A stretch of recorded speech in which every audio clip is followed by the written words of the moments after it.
Imagine this: every retiree in America receiving the exact same Social Security payment, not based on what you earned, not based on how much you paid in, just one flat number. Right now, the figure being floated is $12,200 a month. Whether you worked a minimum wage job your whole life or pulled in six figures annually, the government would cut you the same monthly check. Sounds simple? Maybe even fair. But here's the reality. What looks like a gift could actually be one of the biggest shakeups in retirement policy we've ever seen. And if you're not paying attention, it could change the entire course of your financial future. Before diving in, I want you to drop your age and state in the comments. I'm curious who out there is really planning smart for retirement. Because once you hear what's happening behind the scenes, you may look at Social Security in a completely different way. How we got here. Right now, Social Security benefits are all over the map. Some people barely scrape by with $50 a month, while others collect over $5,800. The average retiree sits around $2,000. But here's the kicker. Retirees at the top end often have other income sources: pensions, investments, maybe rental property. Meanwhile, those at the bottom, often receiving less than $1,500, are almost fully dependent on that monthly check to survive. This wide gap is part of the justification for the flat benefit proposal. And it isn't just a think tank idea anymore.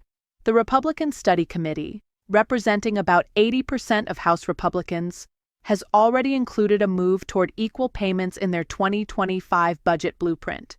That means this concept has political legs. Problem number 1, the transition will hurt. One thing that rarely gets mentioned: the shift wouldn't be smooth. Some versions of the plan suggest phasing it in over 20 years. Others want to do it in just 5. Now imagine this. You're currently collecting $4,000 a month. Under a rapid rollout, you could lose thousands every month almost immediately. That's not a haircut. That's financial surgery. Problem number 2, the reverse raise.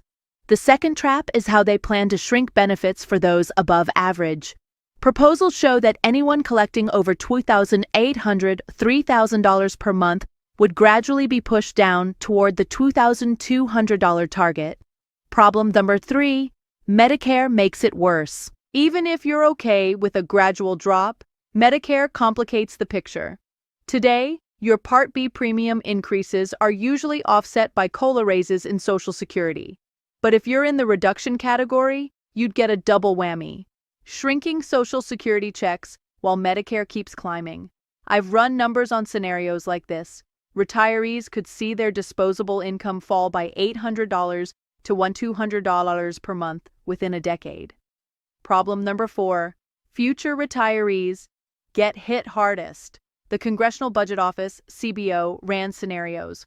One where benefits equal 125% of the poverty line, about $1,760 a month, and another at 150%, about $119,990.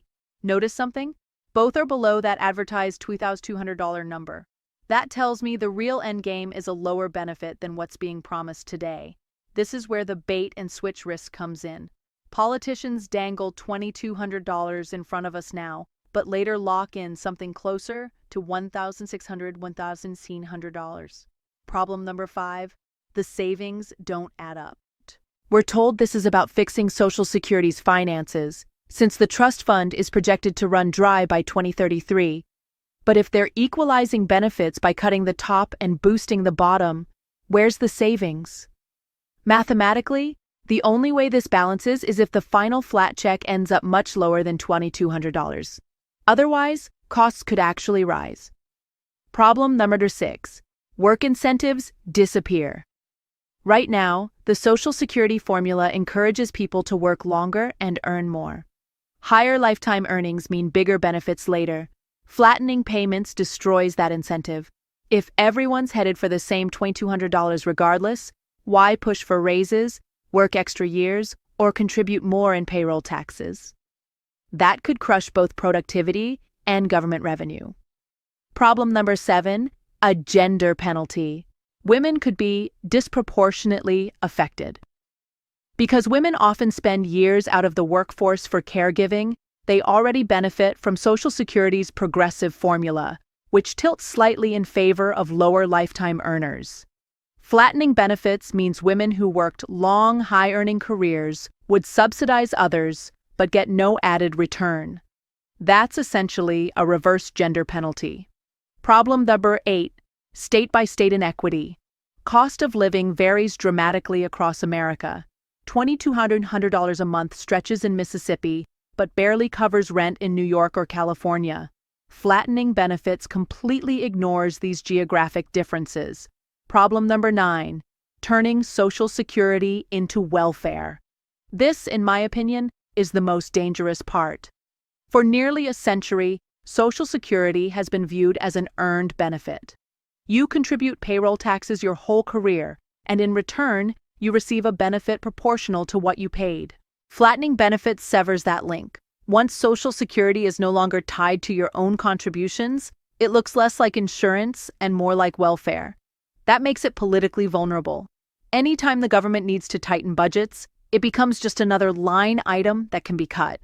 And here's something that should worry you.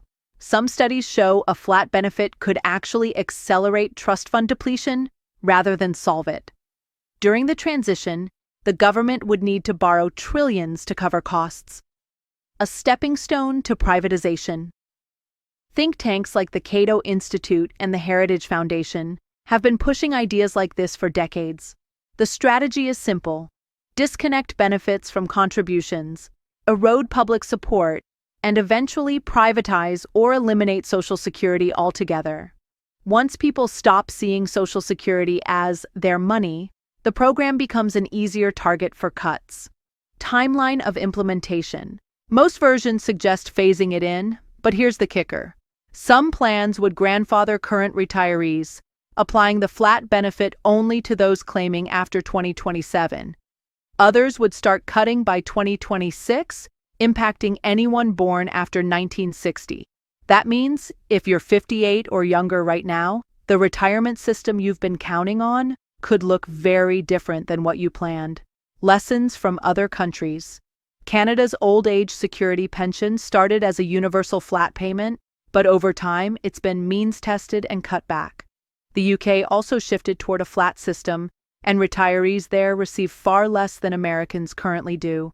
Once the link between contributions and benefits breaks, reductions become politically easy. Your action plan. If you're already receiving more than $2,800 a month, run retirement projections assuming a 30–40% cut in benefits over the next decade. If you're 50–65, think carefully about claiming earlier. Normally, waiting boosts your benefit by 8% per year after full retirement age, but under a flat system, those credits could become worthless. Max out other savings now. 401ks, IRAs, brokerage accounts. These may become the real backbone of your retirement. If you're under 50, assume Social Security will provide minimal support, perhaps $2,500, $1,500 in today's dollars. Plan accordingly. Stay politically aware. Because this isn't a purely partisan proposal. Some Democrats like the redistribution, some Republicans like the potential savings. When both sides see upside, that's when big reforms actually pass. Don't be fooled by the promise of a $2,200 monthly check. This isn't about fairness. It's about reshaping Social Security into something fundamentally different. Once it stops being an earned benefit, the door is wide open for cuts, reductions, and eventually dismantling the system altogether. Your retirement security could be on the chopping block. So if this breakdown helped you see what's really happening in Washington, hit that subscribe button. I'll keep exposing these traps before they catch you off guard.